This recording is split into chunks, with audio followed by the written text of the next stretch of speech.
في المقهى. جلس قبل العصر عدنان وحسان في المقهى يحملقان في الرجال والنساء والفتيات والفتيان.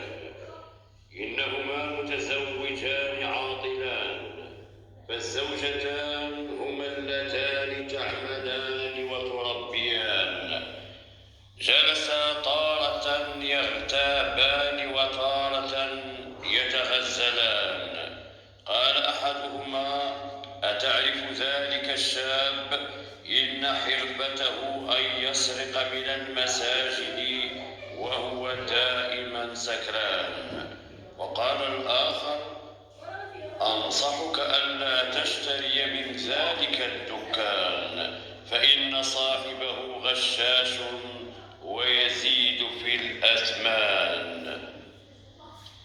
فعدنان وحسان يعتقدان أنهما واعيان ومثقفان، وفي كل أمور الدين والدنيا يفقهان.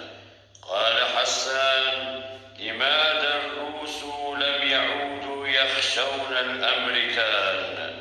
أجاب عدنان: بل هما متفقان وسيستعمران كل البلدان، إنهما فقط يمثلان. قال: ولماذا تحارب روسيا سوريا وهي بعيدة عن المكان؟ أجاب: لأنها تحمل نفس حروفها مع تخلف في كل ميدان، وهذا يضر بسمعة روسيا ولن تقبل بهذا الهوان. وقال الآخر: لماذا الصلوات المفروضة 5 يا حسان؟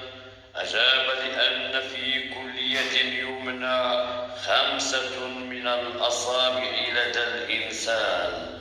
ربط على كتفه قائلا: أحسنت، فأنت متفقه في الفرائض والأركان.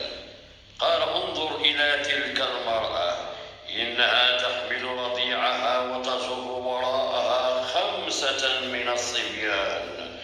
إنها تنجب كالأرنب، إنها لم تدرك أن الزمان لم يعد ذاك الزمان. رد عليه: تبا لك، إنها زوجتي، فالعين حق أيها الشيطان. قال عدنان: انظر إلى ذلك المراهق يسرق من العربة الجلبان، تبا له ولوالديه اللذين تركاه يجوب الشوارع كالكلب الجوعان.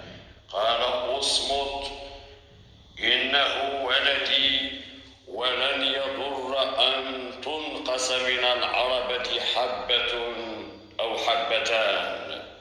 حل الظلام فوقف عليهم النادر يطلب ثمن الشاي والفنجان. قال حسان لعدنان: ادفع أنت الآن، وغدا سأرد عليك في نفس المكان.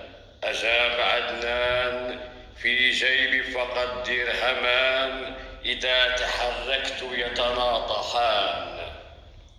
تشاجر معهما النادل، فحلت دورية للشرطة في المكان. طلبت منهما بطاقة الهوية التي لا يمتلكان، فقالتهما إلى المخبر ليبيتا مع الصراصر والفئران. المرجو الاشتراك في القناة تشجيعا لنا لنستمر، وجزاكم الله عنا كل خير.